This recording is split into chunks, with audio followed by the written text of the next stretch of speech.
Arrest జరగడం and అలాగే ఇటు పోలీస్ అధికారులేమో మేము అరెస్ట్ చేసినామని చెప్తారు, ఇటు బండి సంజయ్ ఏమో నేనే స్వయంగా తీసుకుని చెప్పిన న్యాయస్థానాల మీద నాకు నమ్మకం ఉంది, గౌరవిస్తానని చెప్పి తను చెప్తాను. అంటే ఎట్లా అర్థం చేసుకోవచ్చు, అరెస్టా లొంగుబాట ఏమనుకోవచ్చు? ఇది లొంగుబాటుతో కూడిన అరెస్ట్ లాంటిది. ఇది మొత్తంకి తెలంగాణ బిడ్డల విజయం. నేనేమనుకుంటున్నా అంటే తెలంగాణ ఉద్యమ కాలంలో ఉవ్వెత్తున లేచిన తెలంగాణ ఆత్మగౌరవం, తెలంగాణ చైతన్యం తిరిగి చాలా రోజుల తర్వాత బండి సంజయ్ కొడుకు బండి భగీరథ్కి సంబంధించిన ఈ విషయంలో వ్యక్తమైంది. పోలీసులు ఎంత అలసత్వం వహించినా main media channel, main print media and electronic media మూగనోము నోసిన యూట్యూబ్ ఛానళ్ళు చాలా చాలా ధైర్యంగా నిక్కచ్చిగా వ్యవహరించాయి. మాలాంటి ఉద్యమకారులు సరే మేము ఏ ఇష్యూ అయినా అంతే మాట్లాడతాం, ఎప్పుడూ మాట్లాడాం. మా జీవితంలో రాజీ పడిన సందర్భం లేదు, సంఘటన లేదు. మాలాంటి ప్రజా సంఘాలతో పాటు యూట్యూబ్ ఛానళ్ళు కూడా ఉద్యమకారుల పాత్రను పోషించాయి. వీళ్ళందరి కృషి ఫలితం. దీంట్లో ప్రధానంగా నెటిజన్స్ ఎంత అద్భుతమైన, మనం ఈ మధ్యకాలంలో జెన్జీ రెవల్యూషన్ అని చూసాం. అటువంటి జెన్జీ రెవల్యూషన్ తెలంగాణ గడ్డ మీద కనిపించింది. ఇది అందరి విజయం. ఇది ఒక రకంగా ప్రజా ఉద్యమాల ఒత్తిడి, ప్రజా సంఘాల ఒత్తిడి, మొత్తం చైతన్యవంతమైన మీడియా ఒత్తిడి. ఇవాళ ఆఫ్ లైట్ అన్ని మీడియా ఛానళ్ళు కలిసి వచ్చినాయి. మొదట్లో చాలా మీడియా ఛానళ్ళు ఎక్కడ అడ్రస్ దొరకలేదు. మేము ప్రెస్ మీట్ పెడితే టీ న్యూస్ లాంటివి చిన్న యూట్యూబ్ ఛానళ్ళు వచ్చాయి. రౌండ్ టేబుల్ పెడితే కూడా అంతే. టీ న్యూస్, ఈటీవీ పెద్ద ఛానళ్ళల్లో కనపడ్డాయి, మిగతా అన్నీ అసలు కనిపించలే. తర్వాత క్రమంలో మా పోలీస్ స్టేషన్ కాడ ధర్నా కానీ, ఆ తర్వాత అంబేద్కర్ ప్రొటెస్ట్ కానీ, అట్లా ఇక అప్పటి నుంచి కొంత మెయిన్ స్ట్రీమ్ మీడియా కూడా వచ్చింది. అది కూడా ఈ ఇష్యూకున్న ప్రాధాన్యతను బట్టే నేషనల్ మీడియా దిగింది, దేశవ్యాప్తంగా చర్చ అవుతుంది. అనేక పేపర్లు, ఇతర రాష్ట్రాల పేపర్లలో కూడా, ఎందుకంటే ఆయన కేంద్ర మంత్రి, కేంద్ర హోంశాఖ మంత్రి, అంటే యూనియన్ మినిస్టర్ కదా. కేంద్ర శాఖ హోంమంత్రి అంటే మన తెలంగాణకి ఎందుకు పరిమితం అవుతుంది? అఫెన్స్ ఇక్కడ జరిగింది కాబట్టి, నేరం ఇక్కడ జరిగింది కాబట్టి మనం ఇక్కడ ఎక్కువ ఉద్యమాలు చేసి ఉండొచ్చు, కానీ ఇది దేశవ్యాప్తంగా చర్చ అయింది. ఇది బీజేపీని నిజంగానే ఇబ్బంది పెట్టిన అంశం, ఇరుకున పడేసిన అంశం. ఈ రాష్ట్రంలో ఆయన రామచంద్రరావు మాట్లాడింది చూసినా, కొంతమంది బీజేపీ అసలే నోరిప్పిన బీజేపీ లీడర్లే లేరు. ఒకళ్ళిద్దరు మాట్లాడినా అతన్ని వెనకేసుకున్న సందర్భం లేదు, అంటే ఆ స్థితి లేదు. ఇక బండి సంజయ్ ఆయన సరెండర్ చేసింది ఏముంది, ఆయన చేసిన ఏదో. ఇప్పుడు మొన్నటిదాకా నా కొడుకు జోలికి వస్తే ఎవరిని ఊరుకున్నా, ఏ ఒక్కరిని వదిలిపెట్టను, నా కొడుకు తప్పే చేయలేదని మాట్లాడాను. ఇప్పుడేమో ఆయనే ఏదో పెద్ద మనసు చేసుకుని ఆయనే ఏదో త్యాగం చేసినట్టు దేశం కోసం. అంటే కొంతమంది ఎట్లా వ్యవహరిస్తారంటే, గుండాయిజం చేసి, రౌడీజం చేసి, నేరం చేసి, చాలా హీనమైనటువంటి క్రైమ్ చేసి కూడా జైలుకి వెళ్తే మేము జైలుకి వెళ్ళినాం కాబట్టి మేము హీరోలం అని చెప్పుకుంటారు రాజకీయ నాయకులు. సిగ్గులేని సిగ్గు తప్పిన రాజకీయ నాయకులు కొంతమంది చెప్పుకుంటుంటారు. ఇంకా ఈయన ఇంత క్లెయిమ్ చేసుకోవడానికి ఆయన ఘనత ఏముంది? అసలు ఆయన పేరెత్తితే ఆయన మీడియాలో కానీ, సోషల్ మీడియాలో కానీ, ఈవెన్ మీడియాలో కానీ, ఇంకెవరైనా కానీ ఆయన పేరెత్తితే కూడా పేరు ఎత్తకుండా ఆర్డర్ తెచ్చుకున్నాడు. అది మీ అందరికి తెలిసిందే. అంటే ఆయన నిజంగా నిబద్ధతతో ఉన్నవాడైతే ఆ ఆర్డర్ ఎందుకు తెచ్చుకోవాలి? తన పేరు ఎత్తొద్దు, తన పేరు ప్రస్తావించొద్దు ఎవరు అనేటువంటి కోర్టు ఉత్తర్వులు తెచ్చుకున్నాడు అంటే ఆయన ఎంత డిఫెన్స్లో ఉన్నాడు? హనీ ట్రాప్ కేసు పెట్టాడంటే ఆయన అంత ధైర్యంగా ఉండి నా కొడుకు తప్పే చేయలేదు, తప్పు చేస్తే చట్టం ముందు నిలబెడతా, చట్టం ఏ శిక్ష వేసినా శిరసా వహిస్తా అన్నాడు కదా. అటువంటప్పుడు హనీ ట్రాప్ కేసు పెట్టవలసిన అవసరం ఏంటి? ఒక union minister honey trap case పెట్టడం ఏంటి? అసలు పొద్దున్న లేస్తే సనాతన ధర్మం, పొద్దున్న లేస్తే హిందూ ధర్మం, పొద్దున్న లేస్తే జై శ్రీరామ్, ఏంది ఇదేనా మీ కల్చర్? మీ కొడుకు తిరిగి ఎన్ని పబ్బులకు పోతాడు, ఎన్ని క్లబ్బులకు పోతాడు, ఎంతమందిని కొడతాడు, ఏంటి బ్యాక్గ్రౌండ్ అంతా ఏంటి? నీ కొడుకు చరిత్ర అంతా ఏంటి? ఈరోజు మాట్లాడడం కాదు, మీడియా చట్టం ముందుకు తీసుకొచ్చి నిలబెట్టడం. నువ్వు నిలబెట్టకపోతే ఏడ ఉన్నా బరాబర్ తీసుకొచ్చే వరకు ఉద్యమాలు ఉండేది. ఈ రోజు కూడా మాకు ర్యాలీ ఉంది. ఈ రోజు కూడా సుందరయ్య విజ్ఞాన కేంద్రం నుంచి ఇవాళ మేము ర్యాలీ తలపెట్టాం. రాత్రి ఆయన అరెస్ట్ అయ్యాడు కాబట్టి ఇవాళ ఇంత ఎండల్లో కూడా మహిళా సంఘాలు ర్యాలీకి ప్లాన్ చేసినాయి. ఇవాళ పొద్దున 11 ర్యాలీ తీయాలని మేము అనుకున్నాం. కాబట్టి ఇది అతన్ని అరెస్ట్ చేసేంత వరకు ఉద్యమాలు ప్లాన్ చేశాము. అన్ని విద్యార్థి యువజన మహిళా సంఘాలు, ఇతర సంఘాలు, ఇటు బహుజన సంఘాలు, అటు బీఆర్ఎస్ లాంటి పార్టీ వాళ్ళ ప్రజా సంఘాలు అందరం కూడా ఫైట్ చేస్తున్నాం. ఈరోజు ఆయన ఘనత ఏమీ లేదు. ఆయన నిజంగా సరెండర్ చేసేవాడంటే 13వ తారీఖు ఆమె రితిరాజ్ గైక్వాడ్ సమన్ ఇచ్చింది, అతనికి నోటీస్ ఇచ్చింది. ఆ నోటీస్ ప్రకారం 13 గంటలకి అతను పేట్ బషీర్బాగ్ పోలీస్ స్టేషన్లో హాజరు కావాలి. అది అప్పుడు ఆయన చెప్పుకుంటే కొంచెం రీజనబుల్గా కనిపించేది. నేనే సరెండర్ చేసిన, మేము పంపించినాం, నోటీస్ ఇచ్చారు, మేము హాజరుపరిచామని చెప్తే ఆ రోజు హాజరుపరచకుండా నాటకాలాడి కోర్టులో అన్ని రకాల మధ్యంతర ఉత్తర్వుల కోసం ప్రయత్నం చేసి యాంటిసిపేటరీ బెయిల్ వేసి అన్ని నానా రకాల బురద అమ్మాయి మీద జల్లి బయట జల్లారు, సోషల్ మీడియాలో మీ మద్దతుదారులు జల్లారు. కోర్టులో ఏం మాట్లాడాడు, కోర్టులో ఎంత అసభ్యంగా, అంటే అసభ్యం అంటే అశ్లీలత పదాలు కాదు, నేను అనేది పదాలు మాట్లాడలేదు. నిరంజన్ రెడ్డి గారు మాట్లాడిన దాంట్లో పదాలలో తప్పు పట్టట్ల, భావంలో ఆయన వ్యక్తం చేసిన వ్యక్తీకరణలో, ఆ పాపం మీద ఆయన వేసిన నిందల్లో అవన్నీ కూడా ఎందుకు జరిగినాయి? మీరు నిజంగా నిర్దోషులైతే కోర్టు ముందు ప్రొడ్యూస్ చేయండి, లేదా పోలీస్ స్టేషన్లో అరెస్ట్ చేసి హాజరుపరచండి. కానీ మధ్యంతర ఉత్తర్వులకు వెళ్ళి ముందస్తు బెయిల్కి వెళ్ళి అక్కడ అమ్మాయి మీద బ్లేమ్ గేమ్ ఆడారు. ఎన్ని చోట్ల బ్లేమ్ గేమ్ ఆడారు? హనీ ట్రాప్ కేసు పెట్టి ఆమె మీద నింద వేసి బ్లేమ్ గేమ్ ఆడారు, కోర్టులో బ్లేమ్ గేమ్ ఆడారు. ఇవన్నీ అయినాక కోర్టు కూడా సాహసించలేదు. ఇంతటి స్థితిలో ఫోక్సో కేసులో మధ్యంతర ఉత్తర్వులు ఇవ్వడానికి వాళ్ళు అదే అన్నారు, యాంటిసిపేటరీ బెయిల్ ఇవ్వరు, ఎందుకంటే చట్టం ప్రకారం ఇవ్వడానికి లేదు. అది ఒకటి వేసారు, దాన్ని పక్కన పెట్టారు. మళ్ళీ మధ్యలో మధ్యంతర ఉత్తర్వులు అన్నారు. అది 14 బెంచ్ మీదకి వచ్చింది, 15 బెంచ్ మీదకి వచ్చింది, ఇప్పుడు మళ్ళీ నెక్స్ట్ డేట్కి వాయిదా పడింది. సో ఈ స్థితిలో అటు కేంద్ర ప్రభుత్వంలో ఒత్తిడి వచ్చింది, జాతీయ స్థాయిగా ఇష్యూ బాగా పాపులర్ అయింది, అంటే ఇష్యూ సెన్సేషనల్గా ఫోకస్ అయింది. వీటన్నిటి మధ్య అట్లాగే రాష్ట్ర పోలీసులు కేసు ఎప్పుడైతే ఆల్టర్ చేశారో, రాష్ట్ర పోలీసులు ఉద్యమ ఒత్తిడికి సెక్షన్ని ఆల్టర్ చేశారు. సెక్షన్స్ని ఆల్టర్ చేశాక 4 బృందాలు తిరుగుతున్నాయి, అది కరెక్టే. ఎక్కడ ఉన్నా మేము పట్టుకుని తీరుతాం. ఆఖరికి మీరు కాంక్లేవ్లో ఎంత డిఫెన్స్లో పడ్డారు రాష్ట్ర ముఖ్యమంత్రి. కాంక్లేవ్లో మాట్లాడింది మనం చూసినట్లయితే, నేను ఇట్లా చేయలేదు, నేను అట్లా చేయలేదు, మేము డిలే చేయలేదు, ప్రధానమంత్రి వచ్చాడు, 10,000 మందిని డిప్లై చేశాము అని ఒక డిఫెన్స్. కానీ ఇప్పటికైనా మేము ఆ సెక్షన్స్ ఆల్టర్ చేసామంటే పట్టుకొని తీరుతాము అంటే ఇక్కడ ఒక రాష్ట్ర ముఖ్యమంత్రి బ్లేమ్ అయ్యాడు, రాష్ట్ర ప్రభుత్వం బ్లేమ్ అయింది. అంటే దానికి బాధ్యత వహించవలసిన స్థితికి, బ్లేమ్ అంటే అది ఉత్తుత్తి బ్లేమ్ కాదు, వాళ్ళు బాధ్యత వహించవలసి వచ్చింది. ఈ స్థితిలో మాత్రమే ఈ అరెస్ట్ డ్రామా జరిగింది. ఇది సరెండరుతో కూడిన అరెస్టు లాంటిది. వాళ్ళు కనీసం ఇక్కడ కూడా నిజాయితీ లేదు. మేము నార్సింగ్ కాడ అరెస్ట్ చేసామని మన పోలీసులు చెప్తున్నారు, అది కూడా వాళ్ళు ఒప్పుకోవడానికి సిద్ధంగా లేదు. నిజంగా పోలీసులు ఎందుకు ఫీల్ కావట్లేదో నాకు అర్థం కావట్లా.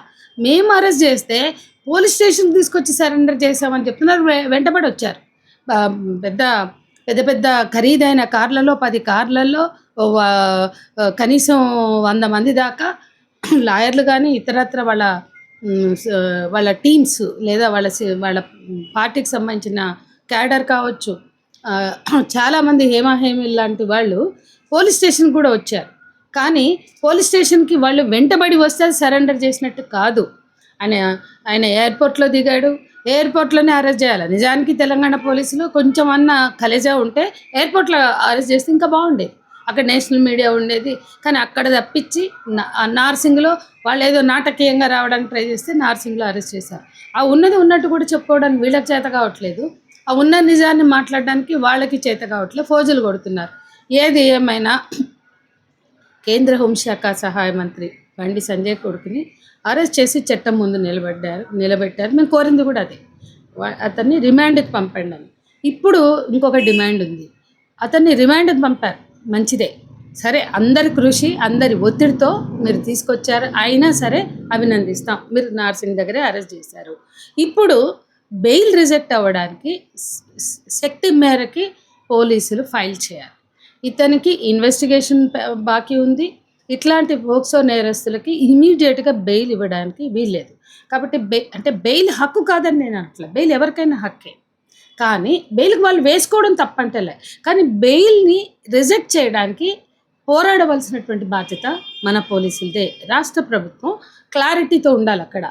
ఆయన కోర్టులోంచి బెయిల్ తెచ్చుకుంటే మేమేం చేస్తామంటే, మీరు చేసేది ఉంది ఏంటంటే బెయిల్ రిజెక్ట్ చేయడానికి, బెయిల్ అడ్డుకోవడానికి వీలైనంత గట్టిగా ప్రయత్నం చేయాలి. మొన్న వాళ్ళు మధ్యంతర ఉత్తర్వులు ఇమ్మని ఒత్తిడి తెచ్చారు, అప్పుడు పబ్లిక్ ప్రాసిక్యూటర్ గట్టి మాట్లాడారు, పబ్లిక్ ప్రాసిక్యూటర్కి తోడుగా ఆ అమ్మాయికి సంబంధించిన ప్రైవేట్ లాయర్ వాళ్ళ లాయర్ అంటే ఎవరైతే పీపీకి అసిస్ట్ చేస్తారో ఆయన చాలా అద్భుతంగా మాట్లాడారు ఆ లాయర్. కాబట్టి చాలా వ్యాలిడ్ పాయింట్స్ వాళ్ళ లాయర్ మన పీపీ గారి కన్నా పీపీ గారికి అసిస్ట్ చేసిన లాయర్ చాలా వ్యాలిడ్ పాయింట్స్ ముందు పెట్టారు కాబట్టి ఏమి చేయలేకపోయారు ఆవిడ. ఆయన నిరంజన్ రెడ్డి గారిని చిన్న ఆయన కాదు, చాలా పెద్ద లాయర్, చాలా తెలివిగా కూడా ఆర్గ్యుమెంట్ చేశారు మధ్యంతర ఉత్తర్వులకి, కానీ కోర్టు ఇవ్వలేకపోయింది. ఇప్పుడు ఎప్పుడైతే మళ్ళీ రిజెక్ట్ అవుతుందో రేపు మళ్ళీ రిజెక్ట్ అయితే అతనికి వారెంట్ ఇష్యూ అయ్యేది, నాన్ బెయిలబుల్ వారెంట్ ఇష్యూ అయ్యేది, ఎన్బిడబ్ల్యూ ఇష్యూ అయ్యేది.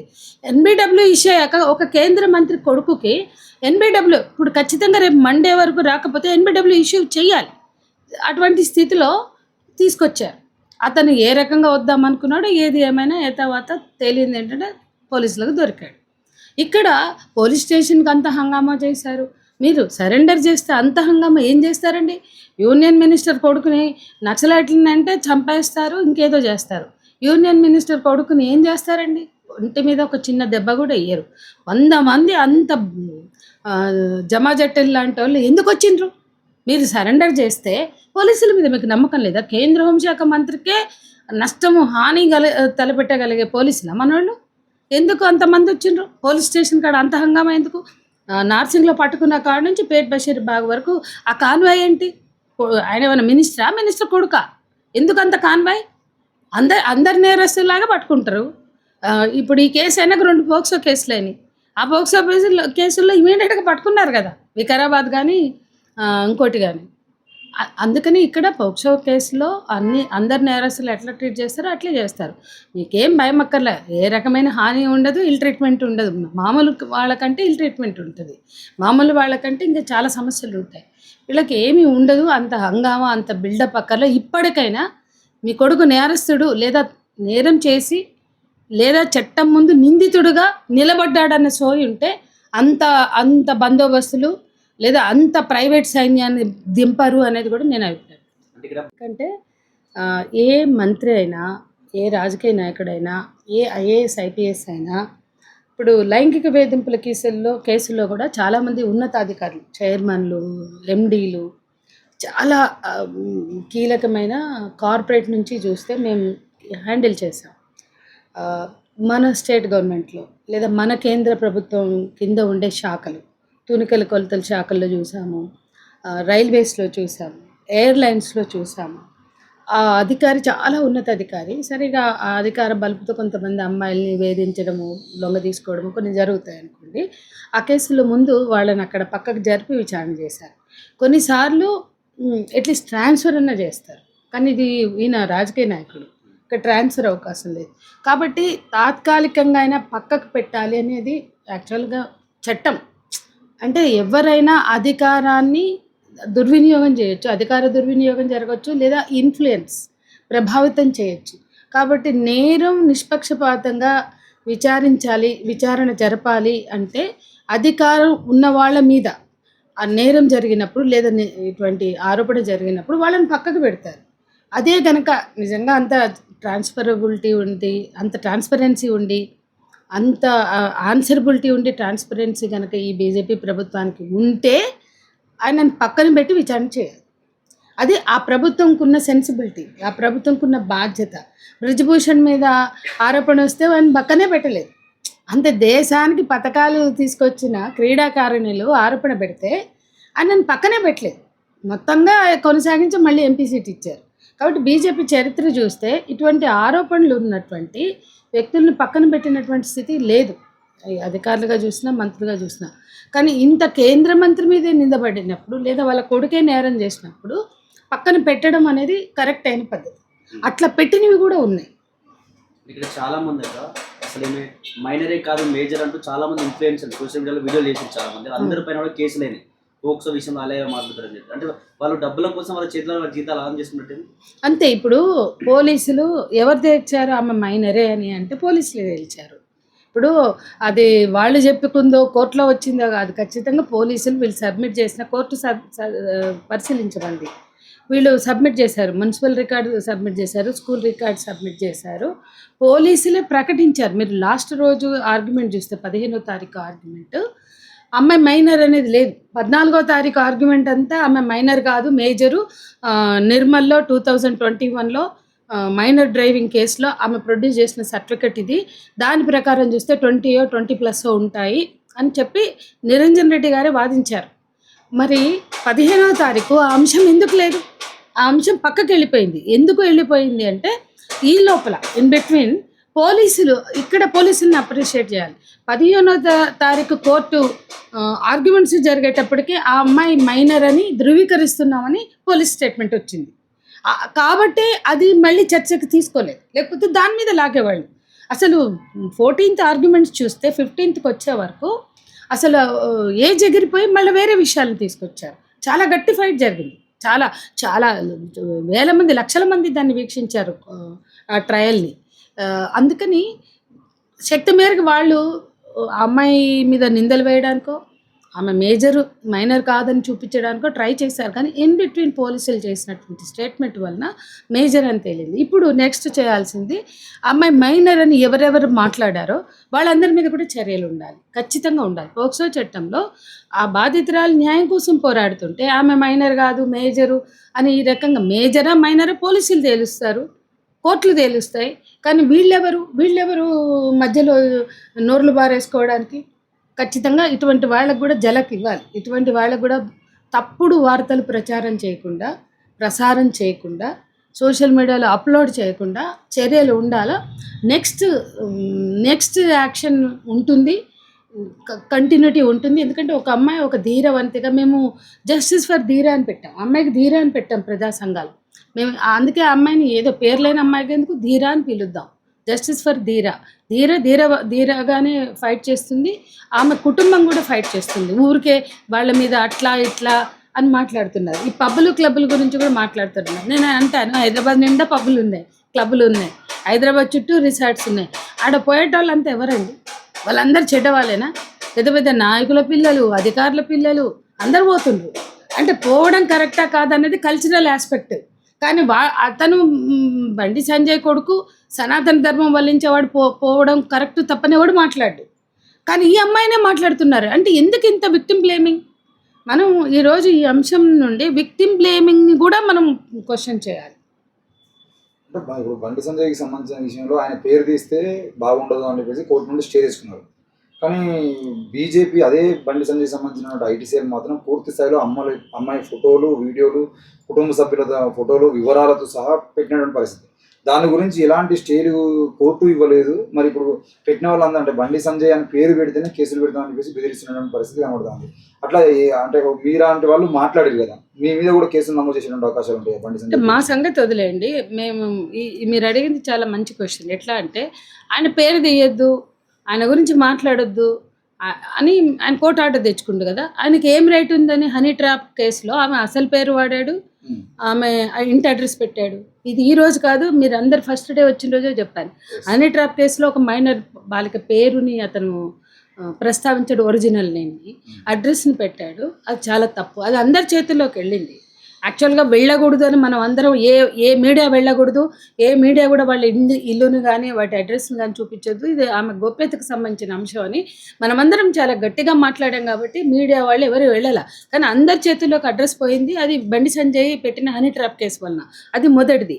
నిజంగా ఆయనకి సెన్సిబిలిటీ ఉంటే తనకి అంత పెద్దోడు, అంత హంగామా చేయగలిగిన వాడు, మంత్రి, ఎంపీ, ఆయనకే పేరు తీయొద్దంట, ఆయన పరువు పోతుంది. మరి ఆ అమ్మాయి పరువు, ఆ అమ్మాయి కుటుంబానికి ఉన్న పరువు నువ్వు తీయలేదా? ఇటువంటి మొత్తం అబద్ధాలు ప్రచారం చేసి, విషపూరిత ప్రచారం చేసి, బురద జల్లి ఆ అమ్మాయిని అనేక రకాలుగా చిత్రీకరించి అవాకులు చెవాకులు పేలుతూ మీరు సోషల్ మీడియాలో చేసినందుకు వాళ్ళు కూడా కోర్టు ఆర్డర్ తెచ్చుకుంటే అప్పుడు మీరు కూడా అనుభవించండి. మీరు మీ మద్దతుదారులు ఇవాళ మెయిన్ కేసు మీద వాళ్ళు ఫోకస్లో ఉన్నారు. ఇది అయ్యాక నెక్స్ట్ అంశాలన్నీ వస్తాయి, కోర్స్ ఆఫ్ యాక్షన్ ఉంటుంది. ఖచ్చితంగా ఆ అమ్మాయిని ఎవరెవరు మీడియాలో పెట్టారో, ఎవరెవరు దాన్ని ఆమె మీద చాలా రకాల రీల్స్ చేశారు, చాలా చెత్త గుమ్మరిచ్చారు. ఒక ఛానలే ఉంది, అదేదో ఛానల్ నాకు గుర్తు రావట్లా. ఆ అమ్మాయి అయితే అసలు వరుసగా చేసింది. మగధా మీడియానా. ఆ అమ్మాయి అయితే అసలు ఘోరంగా అమ్ముకున్న రైట్ ఏంటండి?